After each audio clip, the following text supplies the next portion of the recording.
Indiana के आकर्षक शहर शेल्बीविल में हम समुदाय के दोस्ताना पशु नियंत्रण अधिकारी गिलबर्ट नोबल से मिलते हैं, जो अक्सर अजीबोगरीब परिस्थितियों में फंस जाते हैं। शरारत की प्रवृत्ति के बावजूद गिली का दिल दयालुता से भरा हुआ है। उनके परेशान अतीत, जहां उनके परिवार ने उन्हें एक बच्चे के रूप में छोड़ दिया, जिसके कारण वे एक अनाथालय में बड़े हुए, ने उन्हें प्रतिबद्धताओं से सावधान कर दिया।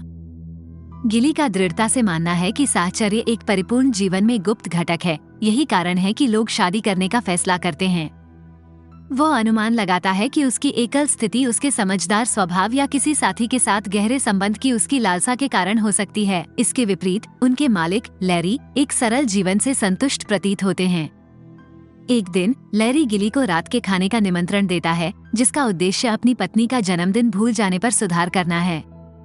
हालांकि गिली हिचकिचाता है, लेकिन वो अंततः सभा में शामिल होने के लिए सहमत हो जाता है। दृश्य लैरी के घर में स्थानांतरित हो जाता है, जहां गिली परिवार के खाने की मेज पर एक अतिथि बन जाती है। वहां पारिवारिक कला स्पष्ट हो जाती है, जो लैरी की बेटी के मुखर और उद्धत व्यवहार से बढ़ जाती है। बाद में एक स्थानीय रेस्तरां में लैरी गिली को पेशेवर मदद लेने के गिली के सुझाव की अवहेलना करते हुए अपनी पारिवारिक परेशानियों के बारे में बताता है। उनकी बातचीत के दौरान स्टीवर्ट मेगा कट्स में, जो कि सौजन्य से एक आकर्षक नए केश विन्यास के साथ खुले तौर पर जो कि सुंदरता की प्रशंसा करते हुए और गिली का ध्यान आकर्षित करते हुए आता है। इसके बाद कहानी मेगा कट्स के बाहर जो से बाल कटवाने के लिए गिली के चिंतित इंतजार में बदल जाती है। जैसे ही वे बात करते हैं, जो गिली को अपनी बिल्ली रिंगो को खोने के बारे में बताती है। गिली को आश्चर्यचकित करते हुए वो बताता है कि उसे हाल ही में रिंगो नाम की एक बिना पूंछ वाली बिल्ली मिली थी। जो का उत्साह एक दुर्भाग्यपूर्ण दुर्घटना की ओर ले जाता है, क्योंकि वो गलती से गिली का कान काट लेती है। इसके बाद कथा गिल्ली के अस्पताल में रहने के लिए परिवर्तित हो जाती है, जहाँ उसे अपने घायल कान का इलाज मिलता है।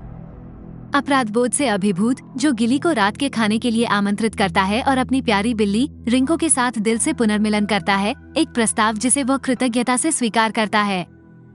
जो के आकर्षक घर में वो भोजन तैयार करती है, जबकि उसकी माँ वाल्डिन लगातार उसे जैक नाम के एक अमीर प्रेमी से शादी करने पर विचार करने के लिए प्रोत्साहित करती है। इसके बीच में जो के पैराप्लेजिक पिता मिस्टर विंगफील्ड एक उपस्थिति बनाते हैं, जो सामने आने वाली कहानी में गहराई जोड़ते हैं। कहानी सामने आती है जब जो दरवाजा खोलता है और वहाँ गिल रिंगो को अपनी बाहों में लेकर खड़ा होता है, गर्मजोशी से उसका अपने घर में स्वागत करता है, जहाँ वह उसका परिचय अपने उदासीन पिता से कराती है। रात के खाने के दौरान जो की माँ गिली से असहज सवाल पूछने लगती है, जिससे वह असहज महसूस करता है। मेज के नीचे गिली एक पैर को देखता है, यह मानते हुए कि यह जो का है उसे मौन आराम प्रदान करता है। इस बीच वो किसी दिन पशु चिकित्सक बनने के अपने सपने को साझा करता है। हालांकि वाल्डिन अपनी आकांक्षाओं का समर्थन नहीं करता है। उसकी खुशी के लिए जो कदम बढ़ाता है, उसका आत्मविश्वास बढ़ाता है और उसके सपनों में उसके अटूट विश्वास को व्यक्त करता है। जैसे ही गिली चला जाता है, उसे पता चलता है कि मेज के नीचे उसने जो पैर देखा था वो वाल्डिन का नहीं बल्कि मिस्टर विंगफील्ड का है, जो को आश्चर्यचकित करता है। गिली द्वारा अपने परिवार के बारे में सच्चाई को उजागर करने के लिए जासूस विक से मार्गदर्शन लेने के साथ कहानी जारी है। विक शहर में अपनी अभी भी जीवित मां के बारे में एक संभावित लीड का खुलासा करता है, जिससे गिली का उत्साह बढ़ जाता है। विक एक जापानी महिला की तस्वीर साझा करता है जो उसकी मां हो सकती है। इसके बाद हम जो और गिली को छत पर भावनात्मक क्षणों को साझा करते हुए देखते हैं। कुत्तों के बारे में एक भावनात्मक कविता जो कि आंखों में आंसू लाती है, जिससे उनके बीच रोमांटिक अंतरंगता पैदा होती है। अगले दृश्य में जो गिली को प्रपोज करने का साहसिक कदम उठाता है, जिससे उनके बीच गहरे अंतरंग क्षण आते हैं। हालांकि इस अंतरंग समय के दौरान गिली को विक का फोन आता है, जो मानता है कि उसे गिली की मां मिल गई है और वो आश्वस्त है कि यह वाल्डिन विंगफील्ड है। कथा एक ऐसे दृश्य में बदल जाती है जहाँ जो और गिली मिस्टर एंड मिसेज विंगफील्ड के सामने बैठते हैं। वाल्डिन रोते हुए बताती है कि उसे जन्म के समय गिली को क्यों छोड़ना पड़ा, यह मानते हुए कि वो उसका भरण पोषण नहीं कर सकती। वह इस बात पर जोर देती है कि कम से कम गिली ने जो से शादी करने से पहले सच्चाई का पता लगाया, यह आश्वस्त करते हुए कि उनके बीच कोई वर्जित संबंध नहीं है। गिली के भाव उनकी जटिल भावनाओं को व्यक्त करते हैं। इसके बाद कहानी 16 महीने आगे बढ़ती है, जिसमें एक परिवर्तित गिली को दोस्तों लैरी और स्टीवर्ट के साथ एक पशु नियंत्रण अधिकारी के रूप में काम करते हुए दिखाया गया है। ये स्पष्ट हो जाता है कि वे गिली और जो के संबंध के साथ साथ उनके रिश्ते के आसपास के रहस्यों से अवगत हैं। बाद के दृश्य में गिली विंगफील्ड के घर में लौटता है, जो उनके परिवार में उसके नए स्थान का प्रतीक है। उसके प्रति वाल्डन के रवैये में यह महसूस करने पर एक महत्वपूर्ण परिवर्तन होता है कि वो उसका लंबे समय से खोया हुआ बेटा है। जो का एक फोन कॉल जैक के साथ उसकी शादी का खुलासा करता है, जिससे उद्देश्यों और लालच से प्रेरित होकर वाल्डन को खुशी मिलती है। जैसे जैसे कहानी सामने आती है, हम रहस्यमय लियोन पिटोव्स्की से मिलते हैं, जो विंगफील्ड निवास पर दिखाई देता है, जो वाल्डन का जैविक बेटा होने का दावा करता है। वह अपने दावे का समर्थन करने के लिए निर्विवाद डीएनए परीक्षण और सावधानी पूर्वक प्रलेखित चिकित्सा रिपोर्ट प्रदान करता है। ये रहस्य उद्घाटन एक विस्फोटक टकराव की ओर ले जाता है, जिसके परिणामस्वरूप गिली को उनके घर से निष्कासित कर दिया जाता है। फिल्म की शुरुआत से अपनी मूल उपस्थिति पर लौटते हुए गिली इंडियाना को अलविदा कहती है और एक एकल मिशन के साथ ओरेगन की यात्रा पर निकलती है, जो को अप्रकाशित सत्य के साथ सामना करने और जैक के साथ उसकी आसन शादी को रोकने के लिए। रास्ते में वो पायलट डिग मैकैफ्री के साथ रास्ते पार करता है, जो चुनौतीपूर्ण यात्रा के दौरान उसका अटूट साथी बन जाता है।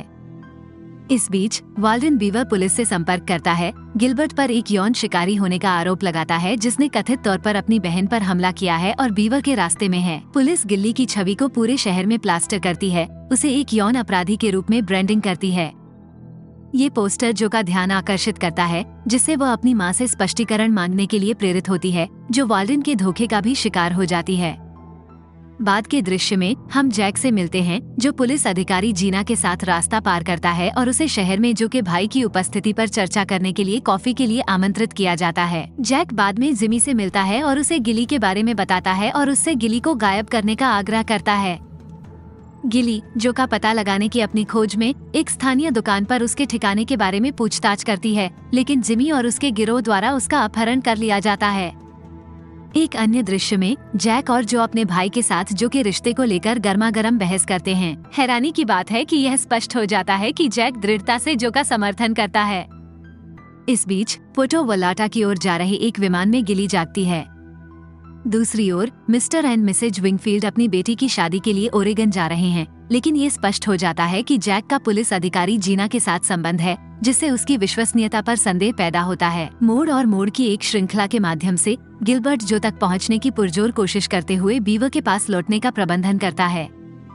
हालांकि वो कहीं नहीं मिलती है, इसलिए वो उसे एक नोट छोड़ने की कोशिश करता है, केवल ये पता लगाने के लिए कि वह जो कागज उठाता है वह उसके खिलाफ हानिकारक पोस्टरों में से एक है। घबराए हुए वो जल्दी से एक बार फिर अपना रूप बदल लेता है। एक बार में शरण लेते हुए गिली का सामना डिग से होता है और वह अपने ट्रक का पता लगाने में मदद मांगता है। डिग ने खुलासा किया कि जैक ने पिछली रात एक चैरिटी कार्यक्रम के दौरान अपने ट्रक में तोड़फोड़ की थी, जिससे गिली क्रोधित हो गई, जो जोर देकर कहती है कि जो को जैक जैसे किसी व्यक्ति से शादी नहीं करनी चाहिए। बार में एक जासूसी करने वाला इसे सुनता है और साजिशों और संबंधों के एक जटिल जाल के लिए मंच तैयार करता है। डिग गिली को अपने रुख पर पुनर्विचार करने की सलाह देता है, ये सुझाव देते हुए कि अगर वो वास्तव में जो से प्यार करता है तो उसे जैक से शादी करने देना लॉटरी जीतने जैसा हो सकता है, क्योंकि उसका मानना है कि जैक वास्तव में एक अच्छा आदमी है। आगामी दृश्य में जो ज़हफ के साथ बातचीत करता है, जो उसे दुकान पर गिली की अप्रत्याशित उपस्थिति के बारे में सूचित करता है। जिज्ञासा से अभिभूत जो उसे खोजने का फैसला करता है और अंततः उसे सड़क पर ढूंढ लेता है। वो उसका सामना करती है, एक साथ रहने के लिए उनकी प्रतीत होने वाली दुर्गम बाधाओं के बावजूद उसकी वापसी पर सवाल उठाती है। इस मोड़ पर गिली जो को जैक से शादी करने देने के बारे में डिग की सलाह पर विचार करती है। वो स्वीकार करता है कि वापस आने का उसका एकमात्र उद्देश्य उसे विदाई देना और उसके सौभाग्य की कामना करना था। इस मुलाकात से पता चलता है कि एक दूसरे के लिए उनकी भावनाएं निर्विवाद रूप से मजबूत हैं। इस भावनात्मक आदान प्रदान के बाद गिली एक प्रस्थान करने वाली बस के पास बस का टिकट लेकर शहर छोड़ने का फैसला करती है। हालांकि एक शरारती बच्चा उससे टिकट छीन लेता है, जिससे एक पीछा शुरू हो जाता है जो अनजाने में गिली को वापस डिग की ओर ले जाता है। गिली से अनजान ये पूरी तरह से डिग की योजना थी, उसे बीवर छोड़ने से रोकने की योजना। डिग स्पष्ट रूप से स्वीकार करता है कि जैक वह आदमी नहीं है जो वह प्रतीत होता है, एक छिपे हुए व्यक्तित्व को छुपाता है। वह आगे बताता है कि जैक वास्तव में प्रशांत उत्तर पश्चिम में सबसे बड़ा मारिजुआना उत्पादक है। अपने दृढ़ संकल्प में एकजुट होकर वे जैक के प्रभाव को खत्म करने के लिए एक योजना बनाने का फैसला करते हैं। हालांकि उनकी योजनाएं तेजी से बाधित हो जाती हैं, क्योंकि जैक के साथी आते हैं और गिली का फिर से अपहरण कर लेते हैं। भाग्य के एक झटके में गिली भागने में कामयाब हो जाती है। अपने पीछा करने वालों से बचने के लिए नदी में एक साहसी छलांग लगाती है। डिग की सहायता से वो एक बैनर बनाता है जिस पर लिखा होता है, जो मैं तुम्हारा भाई नहीं हूँ। आकाश से अपने प्यार का इजहार करने के प्रयास में मुझसे शादी करो।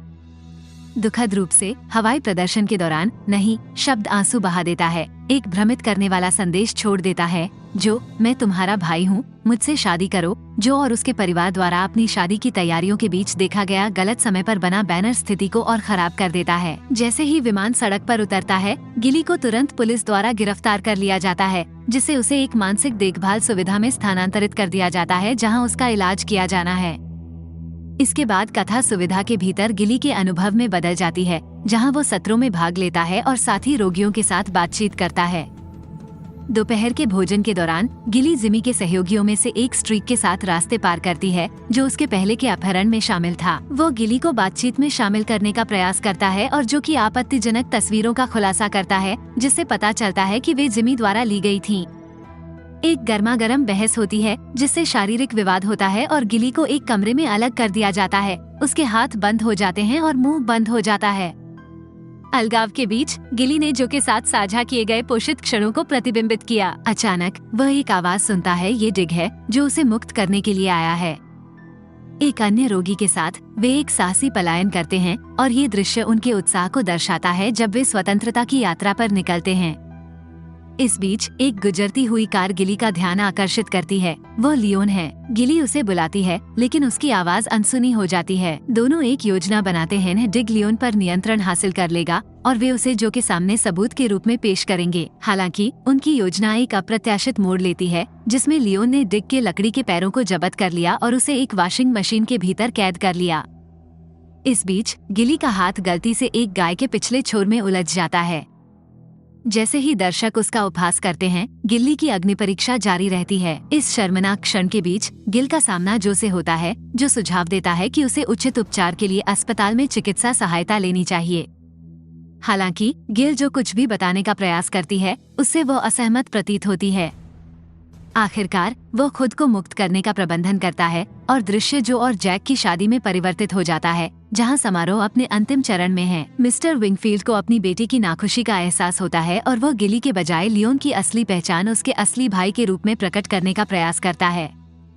हालांकि वाल्डन हस्तक्षेप करता है, अपने संचार उपकरण को डिस्कनेक्ट कर देता है क्योंकि वो लकवाग्रस्त है। इसके बाद कहानी में अचानक और नाटकीय मोड़ आ जाता है, क्योंकि गिली खुद को एक बार फिर स्ट्रीक के जाल में फंसा पाता है। वो न केवल गिली के ट्रक को जब्त कर लेता है, बल्कि सगाई की अंगूठी के साथ भी निकल जाता है, जो कभी जो और गिली के प्यार का प्रतीक थी, जिससे गिली एक पहाड़ी से नीचे गिर जाती है। ट्रक तब लियोन का अनपेक्षित लक्ष्य बन जाता है, जो गलती से मानता है कि गिली उसकी बहन की शादी को बाधित करने का इरादा रखता है। लापरवाह कार्यों की एक श्रृंखला में लियोन के गुमराह प्रयासों का समापन एक अग्नि विस्फोट में होता है, जो दुखद रूप से स्ट्रीक की ओर ले जाता है। एक दिल दहला देने वाले संयोग में पुलिस शादी में पहुंचती है, विनाशकारी खबर देती है कि गिली एक घातक दुर्घटना का शिकार हो गई है। दुख से अभिभूत जो कि आंखें आंसुओं से भर जाती हैं, क्योंकि पुलिस गंभीरता से गिली की राख को उसके कांपते हाथों में डाल देती है। साथ ही वे लियोन को दृढ़ता से पकड़ लेते हैं, जिससे वह हिरासत में ले लिया जाता है। वाल्डन लियोन को देखता है और उसका नाम चिल्लाता है, जिससे अशांति और बढ़ जाती है। जो के पिता लियोन के उसके असली भाई होने के बारे में सच्चाई को प्रकट करने का एक बहादुर प्रयास करते हैं, लेकिन वाल्डन का हस्तक्षेप उसे ऐसा करने से रोकता है। अगले दृश्य में हम जो को शादी से विदा होते हुए देखते हैं। लियोन के साथ वाल्डन का टकराव अंततः उसके गिरने का कारण बनता है, जिससे उसे पक्षाघात हो जाता है। दूसरी ओर जब गिल अपने गिरने के बाद होश में आता है, तो वो डिग की तलाश करता है, जो उसे जीवित देखकर बहुत खुश होता है। साथ में वे इंडियाना की यात्रा शुरू करते हैं, जिसमें डिग पायलट की भूमिका निभाते हैं। दूसरी ओर जब गिल अपनी यात्रा शुरू करता है, तो जो भी इंडियाना की ओर जाता है। एक दिन जब गिल लैरी के साथ एक पशु नियंत्रण अधिकारी के रूप में ड्यूटी पर है, तो वो जो को एक छत पर बंदूक पकड़े हुए देखता है। अपनी सुरक्षा के लिए चिंतित गिल हस्तक्षेप करने के लिए उसकी ओर दौड़ती है, केवल ये पता लगाने के लिए कि वह केवल एक बंदूक की सलामी दे रही थी, जिसे वह गिल की राख मानती थी, जैसा कि पुलिस द्वारा प्रदान किया गया था। उनका पुनर्मिलन खुशी से भरा होता है, क्योंकि वे रोमांटिक क्षण साझा करते हैं। दृश्य उनके विवाह समारोह में परिवर्तित हो जाता है, जहां मिस्टर विंगफील्ड अच्छे स्वास्थ्य में दिखाई देते हैं, जबकि वाल्डन उसी स्थिति में है जैसा विंगफील्ड ने अनुभव किया था। ये कर्म की अवधारणा के अनुस्मारक के रूप में कार्य करता है, जहां हमारे कार्य पूर्ण चक्र में आते हैं। एक अंतिम मोड़ में विक गिल को सूचित करता है कि उसने डीएनए रिपोर्ट और हस्ताक्षर सहित सभी आवश्यक दस्तावेजों के साथ अपनी जैविक मां का पता लगा लिया है। पता चला कि यह सुजैन समर्स है, जो अपने बेटे से मिलने के लिए कैलिफोर्निया से आई है, जो उनके अनूठे इतिहास की ओर इशारा करते हुए गिल को उस पर अपने किशोर क्रश की याद दिलाता है। फिल्म का समापन गिल के चेहरे पर एक घबराहट लेकिन आशाजनक अभिव्यक्ति के साथ होता है।